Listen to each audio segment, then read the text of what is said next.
ಮಳೆ ನೀರು ಸತಿ ವೇಸ್ಟ್ ಆಗಿಲ್ಲಂಗೆ ಎಲ್ಲ ಮಳೆ ನೀರು ಕೊಯ್ಲು ಮಾಡ್ಕೊಂಡಿರಿ. ಎತ್ತಂತೂ ಸ್ವಾಭಾವಿಕ ಅದಾಗಿ ಆಕತಿ. ಅದನ್ನ ರೇಷೋ ಭಾಳ ಕಡಿಮೆ ಇಟ್ಟೇವ್ ನಾವು. ಒಂದು 4 ಸತಿ ಡಿವಾರ್ಮಿಂಗ್ ಮಾಡ್ತೇವೆ ಪ್ರತಿ 3 ತಿಂಗಳಿಗೆ ಒಂದ್ಸತಿ. ಅವೆಲ್ಲನೂ ಅಪ್ಡೇಟ್ ಇರೋದ್ರಿಂದ ಎಲ್ಲ ಭಾಳ ಹೆಲ್ದಿ ಇರ್ತಾವೆ.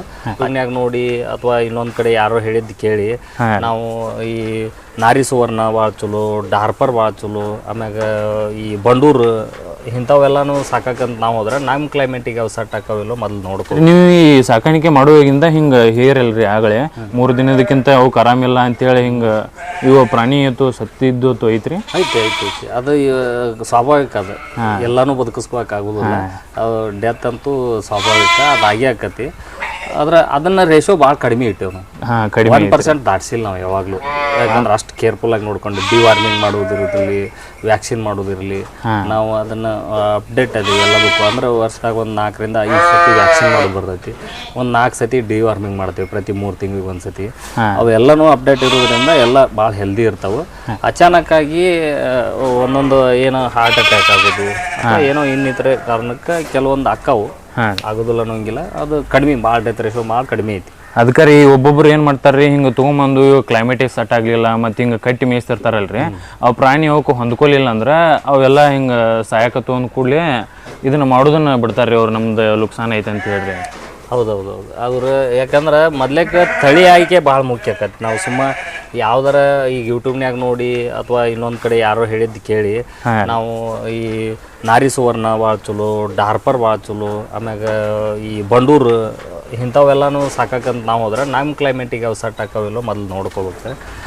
ಎಲ್ಲಕ್ಕಿಂತ ಹೆಚ್ಚಾಗಿ ನಮಗೆ ಲೋಕಲ್ ತಳಿ ಯಾವಾರ ಸಾಕಿದ್ರೆ ಭಾಳ ಬೆಟರ್ ಅಂತೇಳಿ ನಮಗೆ. ಯಾಕಂದ್ರೆ ಅದ್ರ ಬಗ್ಗೆ ನಮ್ಗೆ ಸ್ವಲ್ಪ ಭಾಳ ಕಡಿಮೆ ನಾಲೆಜ್ ಇರ್ತೈತಿ.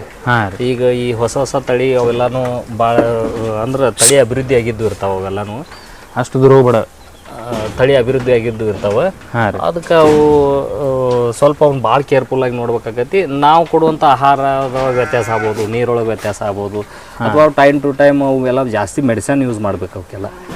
ಅವು ಏನು ಹೇಳಿದ ನಾರಿ ಸುವರ್ಣ ಇರ್ಬೋದು, ಬೀಟಲ್ ಇರ್ಬೋದು, ಸುಧಾರಿಸಿದ ತಳಿ ಒಳಗೆ ಆಡಿನೊಳಗೆ ಬೀಟಲ್ ಇರ್ಬೋದು, ಅಥವಾ ಶಿರೋಯಿ ಇರ್ಬೋದು, ಅಥವಾ ಇವು ಬಂಡೂರು, ಡಾರ್ಪರು, ಅವೆಲ್ಲನೂ ಸ್ವಲ್ಪ ಸುಧಾರಿಸಿದ್ದು. ಇಲ್ಲೇ ಬ್ರೀಡಿಂಗ್ ಮಾಡಿ ಮತ್ತು ಅವು ಕ್ರಾಸಿಂಗ್ ಮಾಡಿದ್ರೆ ನಡಿತೈತಿ.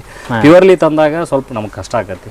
ಅದಕ್ಕೆ ನಾವು ಲೋಕಲ್ ತಳಿ ಸಾಕೋದ್ರಿಂದ ನಮಗೆ ಭಾಳ ಈಸಿ ಆಗಿ ಬರ್ರಿ.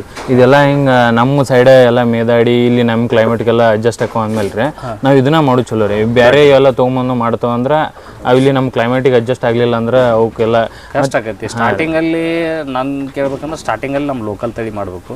ನಮಗೆ ಅದ್ರ ಬಗ್ಗೆ ಸ್ವಲ್ಪ ಎಕ್ಸ್ಪೀರಿಯನ್ಸ್ ಆದ ನಂತರ 1-2 ಹಿಂಗೆ ಬೇರೆ ಬ್ರೀಡ್ಗಳನ್ನ ತೊಗೊಂಬಂದು ಡೆವಲಪ್ಮೆಂಟ್ ಮಾಡೋಕೆ ಅಥವಾ ಕ್ರಾಸಿಂಗ್ ಮಾಡಿ ಅದನ್ನು F1, F2, F3 ಜನ್ರೇಷನಿಗೆ ಹಿಂಗೆ ತರಬೇಕು ಪ್ರಯತ್ನ ಮಾಡ್ಬೋದು. ಯಾವಾಗ ಸ್ವಲ್ಪ ಸಸ್ಟೈನೇಬಲ್ ಆದ ನಂತರ, ಇದ್ರೊಳಗೆ ಕೂಲಿ ಸಾಕಾಣಿಕೆ ಒಳಗೆ ಅವ್ರು ಏನಾರ ಸಸ್ಟೈನೇಬಲ್ ಆದ ನಂತರ ನಾವು ಅದನ್ನು ಮಾಡ್ಬೋದು. ಈ ಸ್ಟಾರ್ಟಿಂಗ್ನಾಗ ಅದಕ್ಕೆ ಹಾಕಿದ್ರೆ ಅದು ಸಾಹಸ ಆಗತ್ತೆ ನಮ್ಗೆ. ಅದಕ್ಕೆ ಬಿಡ್ರಿ. ಈಗ ಮತ್ತು ಗೌರ್ಮೆಂಟ್ದವ್ರು ಹಿಂಗೆ ಇದಕ್ಕೆಲ್ಲ ಸಬ್ಸಿಡಿ ಕೊಡ್ತಾರನಿಲ್ಲ ಅಂತ ಒಬ್ಬೊಬ್ರು ನಾವು ಮಾಡೋನಿಲ್ಲ ಅಂತ ಮಾಡ್ತಿರ್ತಾರೆ ರೀ. ಅಂದ್ರೆ ಇಲ್ಲಿ ನಮ್ಮ ಸೈಡೆಲ್ಲ ನಾವು ಹುಡುಕಾಡಿದಾಗ ಈ ಥರ ಫಾರ್ಮ್ ಎಲ್ಲ ಎಲ್ಲಿ ಸಿಗೋದಿಲ್ಲ ರೀ. ಅಂದ್ರೆ ಮಾಡ್ಬೇಕಂತೇಳಿ ಅವರು ಸಕ್ಸಸ್ ಆಗಲ್ದ ಅದ್ರೊಳಗೆ ಫೇಲ್ಯೂರ್ ಆಗಿ ಸ್ಟಾಪ್ ಮಾಡಿದ್ದಾರೆ ರೀ. ಇದ್ರ ಬಗ್ಗೆ ಆ್ಯಕ್ಚುಲಿ ಗೌರ್ಮೆಂಟ್ ಸಬ್ಸಿಡಿ ಕೊಡ್ತೈತೆ ಅಂತೇಳಿ ನಾವು ಅದ್ರ ಬೆನ್ನ ಹೋಗೋಕ್ಕಿಂತ ಇದನ್ನ ಮಾಡಿದ್ರೆ ಸಬ್ಸಿಡಿ ತಾನಾಗೆ ಬರ್ತೈತಿ.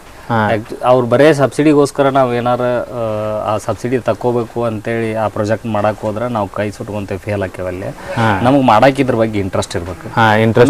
ಸಬ್ಸಿಡಿ ತಗೊಂಡ್ಮೇಲೆ ಇದನ್ನ ಕಂಪಲ್ಸರಿ ಮಾಡ್ಬೇಕು. ಈ ಸ್ಕೀಮ್ ಕೂಡ ಹಂಗೈತಿ. ಇದು 3 ವರ್ಷ ತಗೊಂಡ ಮೇಲೂ 3 ವರ್ಷ ಅಬ್ಸರ್ವೇಷನ್ ಇರ್ತೈತಿ. ನಾವು ಯಾವಾಗಾರು ಲೈಫ್ ಸ್ಟಾಕ್ ನಾವು 500 ಮಿನಿಮಮ್ 500 + 25 ಇದು ನಮ್ದು ಗೌರ್ಮೆಂಟಿಂದ ಏನು ಸಬ್ಸಿಡಿ ಸ್ಕೀಮ್ನಾಗ NLMನಾಗ ಇರೋದು. ಈ 500 ಮತ್ತು 25 ಟಗರ್ಗಳನ್ನ ನಾವು ಕಾಯಂ ಅವ್ರು ಯಾವಾಗ ಬಂದು ವಿಸಿಟ್ ಮಾಡಿದ್ರು ಅಷ್ಟು ನಮ್ಮ ಹತ್ರ ಇರಬೇಕು. ನಂಬರ್ 1 ಕಂಟಿನ್ಯೂಸ್ ಆಗಿ ಬಂದು ವಿಸಿಟ್ ಮಾಡ್ತಾರೆ. ಅವ್ರು ಅನ್ಎಕ್ಸ್ಪೆಕ್ಟೆಡ್ ಬರ್ತಾರೆ. ಅವ್ರು ಹೇಳುದಿಲ್ಲ ಯಾರಿಗೂ ಕೂಡ. ಅವ್ರು ಯಾವಾಗಾದ್ರೂ ಬರ್ತಾರೆ, ಬಂದ್ ಕಾಸು ವಿಸಿಟ್ ಮಾಡ್ತಾರೆ. ಅವ್ರು ಬಂದಾಗ ಮಾತ್ರ ನಂಬರ್ಸ್ ಇರ್ಬೇಕು. ಆ ಥರ 1-2 ಹಂಗೇನು ಹೆಚ್ಚು ಕಡಿಮೆ ನಡೀತಾವೆ. ನಮ್ದು ಆ್ಯಕ್ಚುಲಿ ನಮ್ಮ ನಂಬರ್ಸ್ ಹೆಚ್ಚಿಗೆ ಐತಿ. 550ವರೆಗೂ ಐತಿ ನಮ್ಮ ನಂಬರ್. 550 ಐತ್ರಿ. ಹೌದು. ಇದು 550 ಐತಲ್ರಿ. ಇದು ಟೋಟಲ್ ಇದ್ರೊಳಗೆ ಟಗರ, ಕುರಿ, ಮರಿ ಎಲ್ಲ ಮಿಕ್ಸ್ ಅದಾವ್ರಿ? ಇಲ್ಲ ಮರಿಗಳು ಬೇರೆ ಅದಾವೆ. ಮರಿಗಳು ನೀವು ಅಲ್ಲಿ ಫಸ್ಟ್ ತೋರಿಸಿನಲ್ಲ, ಅವು ಮರಿ 2 ಬ್ಯಾಚ್ ಬೇರೆ ಅದಾವು.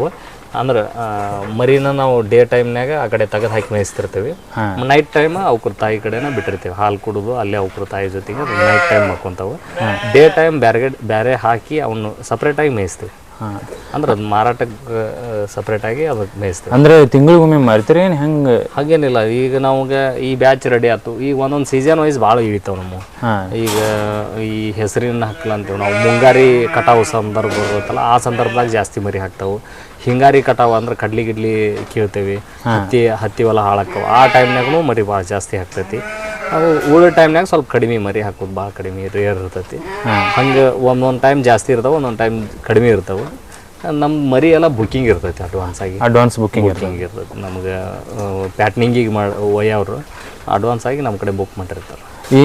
ಈಗ ಇತ್ತೀಚಿನ ಹುಡುಗರೆಲ್ಲ ರೀ ಟಗರ್ ಸಾಕಾಣಿಕೆ ಮತ್ತು ಅವನ್ನೆಲ್ಲ ಕಣಕ್ ಬಿಡ್ಬೇಕು ಅಂತೇಳಿ ಮೇಯಿಸ್ತಾರಲ್ರಿ, ಇಲ್ಲೆಲ್ಲ ಬಂದು ನಿಮ್ಮ ಕಡೆ ತೊಗೊಂಡು ಹೋಗ್ತಾರೆ? ಇಲ್ಲ, ಇವು ಆ ಥರ ಯಾವಲ್ಲ, ಇವು ಎಳಗ ಮರಿ ಇರೋದ್ರಿಂದ ಅವರು ಜವಾರಿ ಈ ಉಣ್ಣಿ ಮರಿ ಅವನ್ನ ಕಣಕ್ ಬಿಡಾಕ ಸ್ವಲ್ಪ ಅವು ಸ್ಟ್ರಾಂಗ್ ಇರ್ತಾವೆ. ಇವೆಲ್ಲ ನಡೀದಿಲ್ಲ ರೀ? ಇವು ಕೂರಾಗ ಎಲ್ಲಾರು ಒಂದು ಆ ಥರ ಬಿರ್ಸ್ಬಿಡ್ತಾವೆ.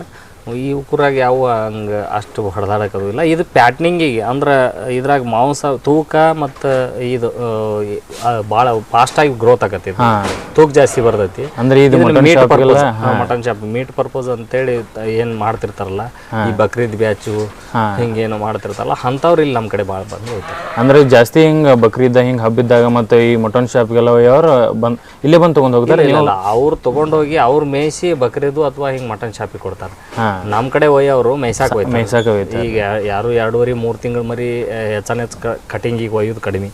ಅವ್ರು ಇನ್ನೊಬ್ರು ಪ್ಯಾಟ್ನಿಂಗ್ ಮಾಡೋರು ನಮ್ಮ ಕಡೆ ತೊಗೊಂಡು ಹೋಗಿರ್ತಾರೆ. ಅಂದ್ರೆ ಹಿಂಗ ಅವರ ಬಂದು ತೊಗೊಂಡು ಹೋಗ್ತಾರೆ ಏನು? ಅವರ ಬಂತು ನಾವು ಎಲ್ಲಿ ಮಾರ್ಕೆಟಿಗೆ ಹೋಗಂಗಿಲ್ಲ. ಆಮ್ಯಾಗ ನಾವು ನಮ್ಮ ಕಡೆ ಅದಾವು ಹಿಂಗೆ ಹೇಳಕ, ಯಾಕಂದ್ರೆ ನಮ್ದು ಆಲ್ರೆಡಿ ಮಾರ್ಕೆಟ್ ಕುಂತ್ಬಿಟ್ಟೈತಿ.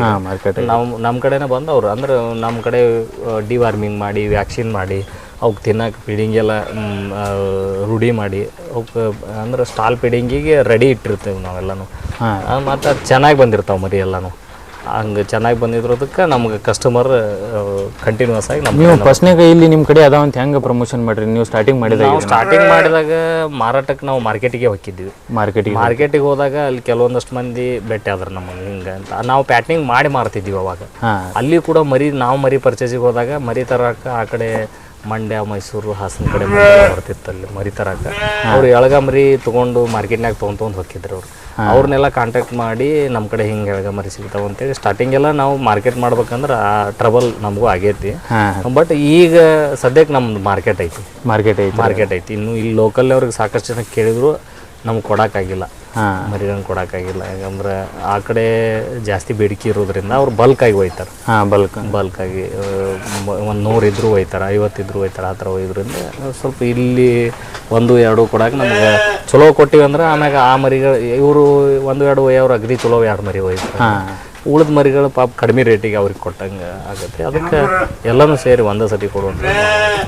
ಅಂದ್ರೆ ಈಗ ಟೋಟಲ್ 550 ಮರಿ ಏನದಾವಲ್ರಿ, ಇವಕ್ಕೆ ತಿಂಗಳಿಗೆ ನೀವು ಮೇವು ಹಾಕೋದು ಮತ್ತು ಇನ್ನಿತರ ಹಿಂಗೆ ಟ್ರೀಟ್ಮೆಂಟ್ ಕೊಡೋದು ಟೋಟಲ್ ಖರ್ಚು ಎಷ್ಟಾಗ್ತದೆ ರೀ? ಇವಕ್ಕೆ ಮೇವದು ಅಂದರೆ ಎಲ್ಲ ನಮ್ಮ ಕಡೆ ಇರೋದನ್ನ. ರೀ ನಾವು ಯಾವುದೇ ರೀತಿ ಇಲ್ಲಿ ಖರೀದಿ ಮಾಡಿ ತರೋದಿಲ್ಲ, ಫೀಡ್ಸ್ನು ತರೋದಿಲ್ಲ. ಒಂದು ವರ್ಷಕ್ಕೆ 1 ಎಕರೆ ಶೇಂಗಾ ಹೊಟ್ಟ, ಕಡ್ಲಿ ಹೊಟ್ಟ ಅವನ್ನೆಲ್ಲ ನಿಮ್ಮೆಲ್ಲ ನಮ್ಮ ಹೊಲ್ದಾಗ ಬೆಳೆದದ್ದು ತೊಗೊಂಬಂದು ಹಾಕ್ತೇವೆ ನಾವು. ಅವನೇನು ಕೊಂಡು ತರುವಂಥದ್ದು ಏನೂ ಇಲ್ಲ.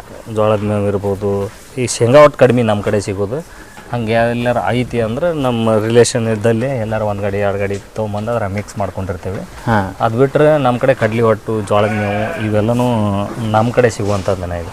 ಅದನ್ನು ನಮ್ಗೆ ಎಷ್ಟು ಬೇಕು ಒಂದೇ ಸತಿ ಸ್ಟಾಕ್ ಮಾಡಿ ಇಟ್ಕೊಂಡ್ಬಿಟ್ಟಿರ್ತೇವೆ. ಅಂದ್ರೆ ಇವುಗಳಿಗೆ ಹಾಕುವಂಥ ಫುಡ್ ನೀವು ಹೊರಗಡೆ ಪರ್ಚೇಸ್ ಏನು ಮಾಡಂಗಿಲ್ಲ, ಎಲ್ಲ ನಿಮ್ಮ ಕಡೆನ? ಇಲ್ಲ. ಮರಿಗೆ ಹಾಕೋದು ಕೂಡ ಈಗ ಅಂದ್ರೆ ನಾವು 2.5 ತಿಂಗಳು ಮರಿ ಏನು ಮಾರಾಟ ಮಾಡ್ತೇವೆ, ಮರಿಗಳಿಗೆ ನುಚ್ಚು ಹಾಕಿರ್ತೇವೆ ನಾವು. ಅದನ್ನು ಕೂಡ 1 ಎಕರೆ 2 ಎಕರೆ ಗೊಂಜಾಳ ಹಾಕಿರ್ತೇವೆ ನಮ್ಮ ಹೊಲ್ದಾಗ. ಅದ ಗೊಂಜಾಳನ್ನ ನಮ್ಮ ಮನೆಗೆ ಇಟ್ಕೊಂಡಿರ್ಬಿಡ್ತೇವೆ, ನಾವು ಮಾರಾಟ ಮಾಡೋದಿಲ್ಲ ಅವನ್ನ. ಆ ಗೊಂಜಾಳ ನುಚ್ಚೋಡೋದು ನಮ್ಮ ಮನ್ಯಾಗ ಒಂದು ಗಿರ್ನಿ ಐತಿ, ಅದನ್ನು ನುಚ್ಚೋಡೋದು ದಿನ ಒಂದು ಪ್ರಮಾಣದಾಗ ಎಷ್ಟು ಮರಿ ಇರ್ತಾವೆ ಆ ಪ್ರಮಾಣದಾಗ ಡೈಲಿ ಹೆಚ್ಚು ಮಾಡ್ಕೊತ ಹೋಗ್ತೀವಿ. ಇವತ್ತು ಇಷ್ಟು ಹಾಕಿದ್ವಿ, ನಾಳೆಗೆ ಸ್ವಲ್ಪ ಅದಕ್ಕಿಂತ ಹೆಚ್ಚಿಗೆ ಅಂದ್ರೆ ಅವು ಹೆಚ್ಚಿಗೆ ದೊಡ್ಡವಾದಂಗೆ ಹೆಚ್ಚು ಮಾಡ್ಕೊತ ಹೋಗ್ತೀವಿ. ಇವತ್ತು ನಾವು ಯಾವ್ದಾರ ಫೀಡ್ಸ್ ತರೋದು ಅಂಗಡಿಯಿಂದ ಅಥವಾ ಮೇವು ಖರೀದಿ ಮಾಡ್ಕೊಂಬರೋದು, ಶೈಲೇಜ್ ತರೋದು ಅಂಥದ್ದು ಏನು ಇನ್ನೂವರೆಗೂ ಎಲ್ಲೂ ಮಾಡಿಲ್ಲ ನಾವು. ಇದು ಭಾಳ ಬೆಸ್ಟ್ ಮಾಡ್ರಿ ನೀವು. ಮಳೆ ನೀರು ಸತೆ ವೇಸ್ಟ್ ಆಗಿಲ್ಲ, ಎಲ್ಲ ಮಳೆ ನೀರು ಕೊಯ್ಲು ಮಾಡ್ಕೊಂಡಿರಿ.